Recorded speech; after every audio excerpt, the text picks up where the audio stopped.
네, 안녕하십니까. 2023년 9월 22일 마감 시간을 드리겠습니다. 네, FOMC에서 이제 금리 이슈가 또 나왔습니다. 도대체 금리란 무엇일까요? 왜 이렇게 사람들이 금리 때문에 왔다 갔다 할까요? 금리를 올린다 했다가 안 올린다 했다가 이제 앞으로 안 올릴 것 같다 했다가 내릴 것으로 기대했는데 또 안 내릴 것 같다고 하고 다시 또 내릴 줄 알았는데 올라갈 거라고 또 불안해하고, 근데 그 금리 변동성은 그렇게 크지도 않습니다. 0.25%. 근데 그 0.25%가 시중에 흘러나오는 돈을 그렇게 잡을지도 모르겠습니다. 지금 예금금리가 뭐 1% 올라가는 것도 아니고 0.25% 올라간다고 돈이 은행에 있던 돈들이 뭐 갑자기 뭐 변동성을 다르게 가져갈지, 아니면 우리 뭐 주식시장에 있는 돈들이 미국 금리, 대한민국 금리가 0.25% 올라간다고 싹 들어가지, 그러지는 않거든요. 그러니까 결국에는 그런 경제 흐름을 판단하고 이렇게 갈 것이다 예측하는, 결국 그것에 따라서 주식을 사고 파는, 최종적으로 돈을 가장 많이 가진 기관 투자자들의 판단이 제일 중요한 거죠. 어차피 그들은 이제 돈을 쥐고 있는 상태이기 때문에 어떤 판단을 내려야 됩니다. 여러분도 마찬가지겠지만 최일선이 최전방에 있는 거죠. 예.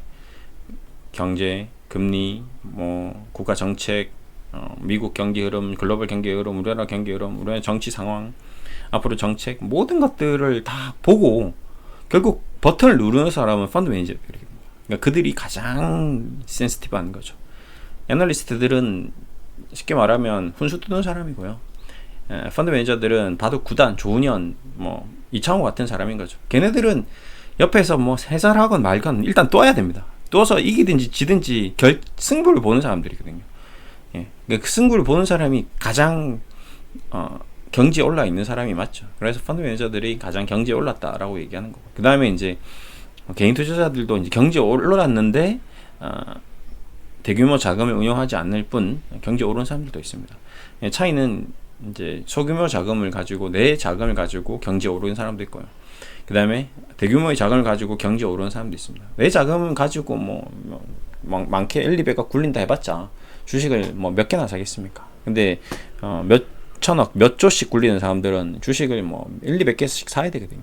그 모든 것들을 다 알아야 되기 때문에 그들만의 어떤 특징이, 전문적인 전문성이 있을 수 있고, 또 개인 투자자는 한 10개 내외에서 승부를 보면서 최고의 반열을 오르기 위한 어떤 뭐 한두 종목으로 대박 나기도 하고, 그런 수준이 되는 사람들도 있기 때문에 뭐 10억 넣었는데 10배 올라서 100억, 200억 만드는 사람들도 있거든요. 진짜 한 3, 4년 사이에. 예.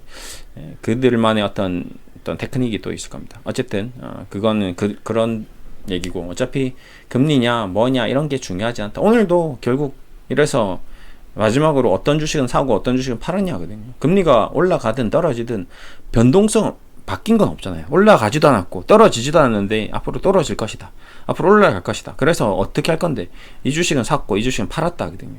그래서 그 팔은 결과를 보는 게, 저는 이제 그 결과를 보고 주가가 이렇게 움직였고, 움직였는데 그 움직임이 허수이냐 아니면 페이크냐 아니면 진짜인가, 아니면 앞으로 이렇게 트렌드가 바뀌는 것인가, 앞으로 윈도우 드레싱이 바뀌고 이제 겨울 옷을 준비해야 되는 것인가, 아니면 내년 봄에 입을 옷을 미리 지금 사둬야 되는 것인가, 굳이 지금 내년 봄에 입을 옷을 꼭 지금 살 필요가 있겠냐, 돈을 엉뚱한 데 쓰는 거 아니냐, 기회비용을 날리는 게 아니냐, 이런 모든 생각을 하고 있는 겁니다.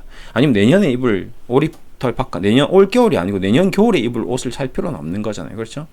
당장 올겨울은 따뜻하다고 하는데 내년 겨울이 추울지도 모르기 때문에 월동 장비를 지금 싼 값에 사겠다, 이것도 이상한 거거든요. 예, 그런 것들이 주식시장에서는 굉장히 좀 중요한 것 같습니다. 그래서 오늘은 이런 전반적인 내용이 이제 묻어나 있는 코스피 지수와 NC소프트와 셀트리온에 대해서 좀 얘기를 하겠습니다. 이 코스피 지수가 마이너스 24%가 떨어졌어요. 그러면 NC소프트도 24% 떨어져야 되고 셀트리온도 24% 떨어져야 되는 게 아닌가라고 고민하시는 분들이 많이 있습니다. 근데 문제는 이 코스피 지수가 24% 떨어질 동안 100% 올라간 종목들도 있죠.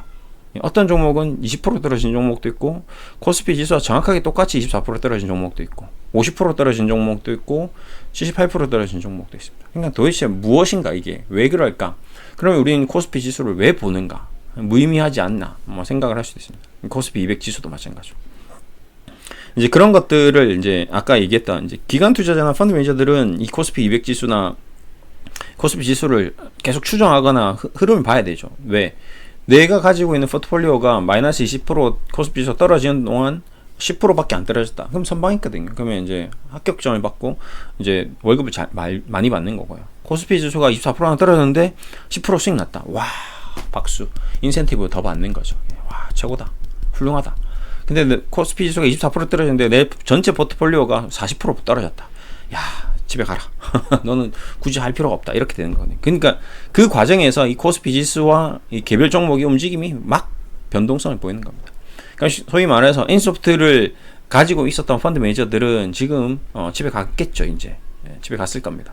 내 포트폴리오 10%의 비중을 가지고 있었다면, 셀트리온 10%, 인소프트 10%, 지금 마이너스 50% 이상 나 있는 것들을 10%씩 다 가지고 있었다면 이 친구는 이제 집에 가야 되는 친구예요. 개인 투자자도 마찬가지. 이런 걸 다 10% 이상씩 비중을 가지고 있었던 분들은 지금 굉장히 힘든 상태인 거고요. 그래서 그 변화의 흐름을 빨리빨리 캐치를 못한 거죠. 반대로 이제 코스피 지수가 24%나 떨어졌는데 내 계좌가 뭐 20%, 30%, 40%, 50% 수익 나 있다. 그럼 굉장히 이 주식시장의 변화에 대해서 잘 민감하게 잘 반응하고 최신 트렌드에 따라간 거죠. 지금 서울에서도 핫한 곳이 있죠. 압구정 로데오 거리. 거기 가보시면 아직 안 가보신 분도 있을 겁니다. 가보신 분들은 압구정 홍대, 연남동, 지금 힙플레이스,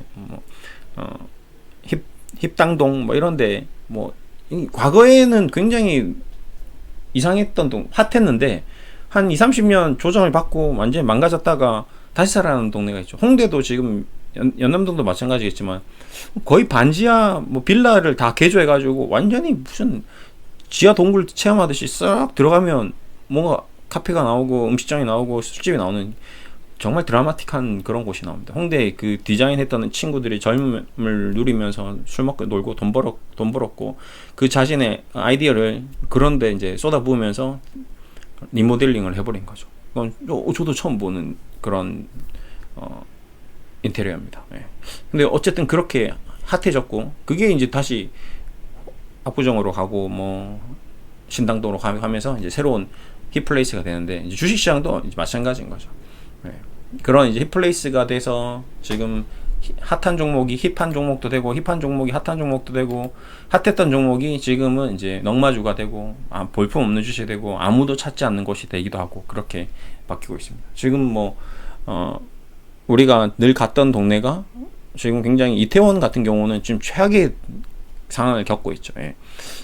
안 좋았던 일도 있고 안 좋았는데 또 사람들이 안 오니까 또 가게는 안 되니까 자꾸 빠져나가는 썰물이 돼가는 그런 상황이 되는 거죠. 이제 그런 종목 중에 하나가 지금 엔소프트와 셀트리온이 될 수 있다라고 얘기 드리고 싶습니다. 왜 그러냐? 그거는 이제 트렌드죠, 트렌드. 어쩔 수가 없어요. 트렌드를 우리 개인 투자자들이 바라보는 기대심, 앞으로의 성장성 이런 것들은 우리의 생각이고요. 아까도 처음에 얘기했지만 그 가장 최선에 있는 조은현, 이창호, 그런 사람들이 실질적으로 바둑을 두면서 이기는 그 구단 수준에서 주식을 두다 보면 그만두겠습니다. 개가해주세요. 저 졌습니다. 라고 바로 인정을 하고 지는 경우도 있잖아요. 손절을 한 거죠. 그런 것들은 빨리 나온 겁니다. 그런 식으로 이제 포트폴리오를 바꾸는 거거든요. 근데 얘네들은 이제 우리가 이제 가장 편하게 간단하게 봤을 때 코로나 시절에 가장 핫했던 종목입니다. 그렇죠? 코시국 때 인소프트 집에서 게임하고 그 다음에 코시국 때 코로나 치료제 나왔고 그러면서 이제 본래의 가치보다 훨씬 더 이제 떴는데 이제 코로나는 이제 별로 없고 다들 해외여행 가고 지금 코로나 걸려도 누가 치료제 사 먹는 사람도 없고 그냥 감기 독감 정도 수준이고 이제 완전히 완연한 엔데믹으로 가버리니까 이 두 종목이 지금 대한민국 주식시장에서 있는 종목 중에서 이제 가장 좀 약세를 보이는 종목 중에 하나입니다. 삼성전자, 현대차는 코시국에도 그 다음에 지금도 기존 현상 유지를 하고 있는 거죠. 그 다음에 더불어 이제 네이버 카카오도 코시국 때 같이 플랫폼으로 인터넷 관리로 급등했고 그 다음에 시젠이나 신풍자 이런 거는 더할 나위 없이 셀트리온은 그래도 기본적으로 판매가 되는 약품들이 깔려 있으니까 그대로 가는 거고.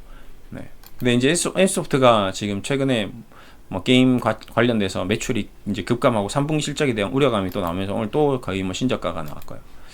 그러니까 이런 현상들이 좀 계속 좀 이어지는 것 같습니다. 뭐 셀트리온도 앞으로 좀 그 합병에 대한 실적 기대감이 조금 악화돼 있고, 이제 그런 와중에 금리가 뭐 올라가니 뭐 금리가 떨어지니 외국인들이 주식을 파니 많이 하면서 쉽게 말해서 이제 늘 제가 얘기드리는 정글, 체력이 약한 동물, 부상 중인 동물, 애기 동물, 뭔가 먹잇감이 사냥감이 되는 동물들이 어떻게 된다? 사냥을 당한다.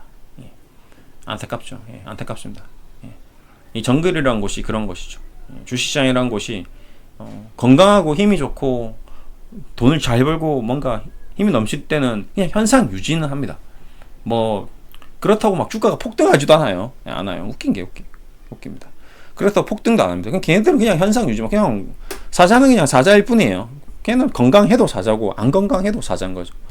그냥 옆에 있어도 뭐 몸이 안 좋아도 컨디션이 안 좋아 다리를 좀 부러져도 누가 나를 잡아먹진 않죠. 그냥 유지합니다. 근데 영양이나 뭐 가젤이나 뭐 토끼나 뭐 산짐승이나 이런 애들은 뭐 병이 걸려서 좀 시름시름 앓고 잘 못 뛰면 그냥 먹잇감이 되는 거거든요. 그러니까 얘네들이 돈을 못 버는 것도 아니고 기업이 나쁜 것도 아닌데도 불구하고 좀 실적이 조금 둔탁해지고 실적이 한 20%만 빠져도 주가는 반토막이 납니다. 실적이 30-40% 빠지면 뭐 70% 80% 빠지는 거죠. 이게 왜 그러냐 이거죠. 예, 그게 가장 첫 번째 이제 아까 얘기했던 사자들이 얘네들을 공격하기 때문인 거죠. 그 사자들은 공매도 세력들이 가장 첫 번째 주자가 되고요. 이들이 이렇게 이제 미친 듯이 공매도를 때려대니 가만히 있어도 떨어지는데, 아마 가만히 놔둬도 떨어지는데 이들이 버티지 못하는 거죠. 그 다음에 두 번째가 그냥 공매도, 원래 공매도 업팅룰 적용 예외 세계 수량이 다른데 시장가로 때리는 거죠. 예, 시장가로 그냥 파는 게 아니라 안 그래도 안 좋은데 공포 분위기 조성하면서 호가에다가 막 밀어붙이는 거죠. 자, 늘 얘기 드렸지만 이렇게 약하고 이렇게 힘이 없고 지금 상황이 안 좋은데 이런 모습을 보여주니 최종적으로 누군가는 큰 고통을 겪겠죠. 아픔을 겪고 뭔가 부담을 가지고 공포스럽고 힘들기 때문에 그 힘든 사람들이 결국에는 지쳐서 떨어져 나가는 거죠. 그래서 결국 그 사자와 호랑이들의 먹잇감이 되는 거죠. 그들은 기다려서 먹잇감이 나타나면 잡아서 먹습니다. 예. 그렇게 호가에 지금 주문을 이렇게 걸어 놓으면 통정 자전 거래하는 모습을 이렇게만 보여줘도 실적으로 이 23만 원대 여기에다가 개인 투자자들이 100주, 200주 허니소프트 매도 주문을 넣는 사람은 아무도 없습니다. 그렇죠? 여러분 지금 제 방송 보시는 분도 마찬가지지만 오늘 나는 셀트리온 23만 3천에 팔려고 주문 100주 걸어놨어요. 이런 사람 없습니다. 셀트리온 마찬가지 14만 원에 1000주 팔려고 주문 걸어놨어요. 없어요. 대부분 개인 투자자의 주식을 팔 때는 이제 지치고 지쳤기 때문에 손절하는 사람들 대부분 시장가 매도합니다. 예. 안 되겠다. 도저히 안 되겠다. 14만 9,200원 1000주 매도 이렇게 나갑니다. 인소프트 23만 500원 200주 매도 이제 뭐 내가 지금 마이너스 50%인데 23만 1000원에 파는 거랑 23만 500원에 파는 게 무슨 의미가 있냐. 내가 25만 원에 팔려고 했는데 주문 걸어놨는데 그때 안 팔려서 지금 23만 500원에 팔고 있기 때문에 이미 그때 팔았어도 지금 내가 23만에 다시 살 수 있었는데 내가 그때 못 팔았던 나를 탓하면서 23만 500원에 팝니다. 그때는 25만원 매도 주문 걸어놓은 게 맞아요. 근데 지금 23만 1000원에 매도 주문 잘 안 걸어놓습니다. 엔소프트 마찬가지. 셀트리온 마찬가지. 내가 16만원에 팔 수 있었던 17만원 팔 수 있었던 20만원에 팔 수 있었던 기회가 있었는데 내가 지금 14만원에 매도 주문 걸어놓는 게 무슨 의미가 있느냐. 그냥 13만 9,300원에 팔아버립니다.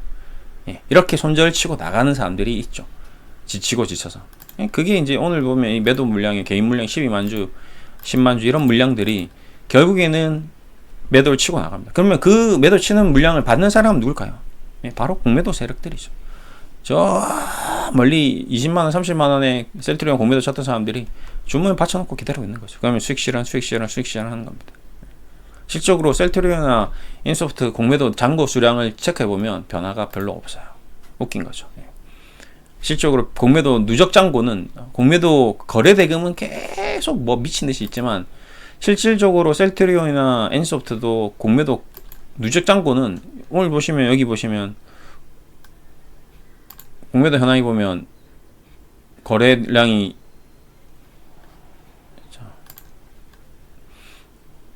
공매도 거래량이 250만 주잖아요. 실적으로 셀트리온 총 누적 공매도 거래량이 뭐 500만 주인가 그랬습니다. 그렇게 많지 않았어요. 예, 나중에 좀 보면 알겠지만 N소프트도 마찬가지지만 실적으로 공매도 거래량이 그렇게 크지 않다는 거죠. 그러니까 공매도 거래량도 그렇고 실제 거래량도 그렇고 계속 자전 거래, LP 유동성 공급자들 거래, 그 다음에 가격 호가 조정 거래, 뭐 이런저런 거래, 그냥 자전 거래, 내부자 거래, 뭐 이쪽 저쪽 해서 결국 그들끼리 사고 팔고 하면서 가격을 계속 시세를 조정시켜서 떨어뜨려 놓고 결국에는 여기 받쳐놓은 자금들은 다 공매도 세력들이 매수 주문을 걸어놓은 가능성이 높다는 거죠. 그러면 개인들이 시장가로 그냥 매도하는 걸 받아서 수익실을 하면서 나중에 이제 시간이 지나면 뭔가 반등이 나올 때나 뭔가 급등할 때는 그때는 시장가로 이렇게 매수해서 들어가겠죠. 그러면서 차익 실현할 겁니다. 어쨌든 지금은 그들이 계획했던 대로 N소프트나 셀트리온이나 저가에 형성됐고 이제 그 종목들을 충분히 수익을 보고 이제 나오는 그런 국면의 일환이다라고 연장선상이라고 보시면 되시고 이러다가 이제 뭐 예를 들어서 셀트리온이나 N소프트에 지금보다 더 나쁜 악재가 떴는데도 갑자기 뭐 3%씩 4%씩 5%씩 막 급등하는 순간이 올 겁니다. 그때가 이제 실적으로 공매도 세력들이 본격적인 쇼커버링을 하는 시점이다. 그러면 그때는 어떻게 되느냐? 이 종목이 좋으냐 나쁘냐, 뭐 앞으로 악재가 있냐 없냐 이런 게 아니고 그냥 무조건 쇼커버링 해서 그냥 수익 실현해 버리는 거죠. 어차피 수익 확정하는 거니까. 그게 최근에 나왔던 종목 중에 하나가 이제 카카오 그룹주들에서 그런 모습이 나왔습니다. 카카오뱅크가 15,000원 찍고 여기서 15,000원에서 3만원으로 바로 다이렉트로 갔던 점, 여기 더블 나는 점, 요런 기술적 반등들이 또 나올 수 있는 게 지금 N소프트나 셀트리온이나 이런 것들이 낙폭과대주들이 나왔습니다. 그 중에 이제 N소프트가 좀 그럴 가능성이 좀 높죠. 이제 여기서 tum에 나오고 쏟아지고 역별되고 완전히 이제 와장창 하는 분위기거든요. 이 와장창이 되는 과정에서 악재들이 더 나올 수 있습니다. 조그만 악재도 더 엄청 큰 악재같이 보이는 거죠. 그 큰 악재인데도 주가가 하면서 플러스 반짝반짝 깜빡깜빡 상승 기운이 나온다.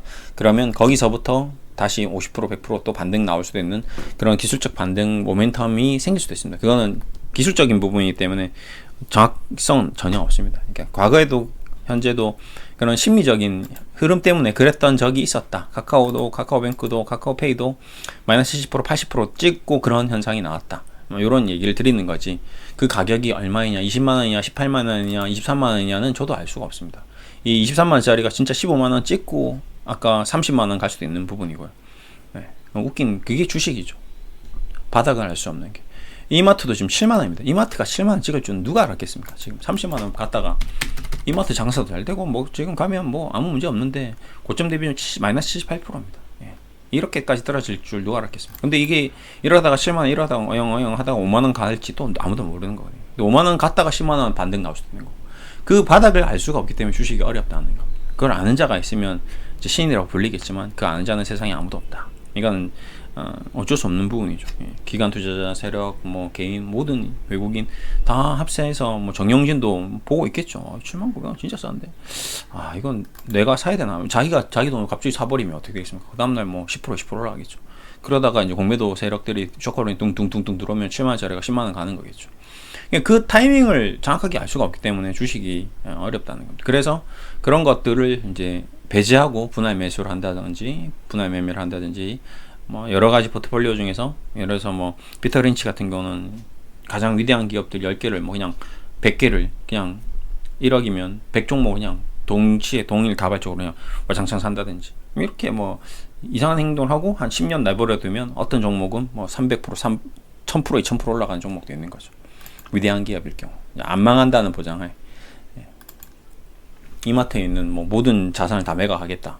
이마트를 완전히 온라인화 시키겠다. 뭐 그런 아니면 절반은 오프라인 다 없애버리고 절반을 인터넷으로 쿠팡처럼 따라가겠다. 이런 말도 안 되는 갑자기 경영안이 발표돼 버리면 그때는 나도 알 수도 없는 거거든요. 어쨌든 주식이란 이런 오묘한 게 있기 때문에 재밌고 항상 계속 모든 주식을 다 관심 있게 봐야 된다. 라는 얘기를 드리고 싶습니다. 뭐 셀트리온이냐 뭐 NC소프트냐 이마트냐 이제 주식이 어떤 주식이냐 모든 것을 떠나서 이제 주식이라는 게 참 어렵고 힘들지만 그 와중에 항상 위기 속에는 기회가 있다. 위험과 기회가 공존한다라는 것을 항상 명심하시고 호시탐탐 기회를 또 노리시면 좋을 것 같습니다. 내일 주식을 대하는 상황에서는 현금이 항상 중요하다라고 얘기 드렸고 한 2, 3주 전부터인가 계속 지금 시장에 뭔가 할 게 없다. 테마주밖에 없다. 이럴 때는 오히려 현금을 비축하는 것이 좀 좋다. 수익 난 건 좀 실현하자. 이렇게 현금을 좀 만들어놨던 부분이 있었고 그래서 지금 조금씩 조정받는 괜찮은 종목들을 조금씩 분할 매수에 눈빛으로 바라보는 게 어떨까 뭐 이런 생각을 가지고 있습니다. 어쨌든 뭐 오늘 힘들고 한 주 고생하셨습니다. 또 다음 주에 뵙겠습니다. 감사합니다.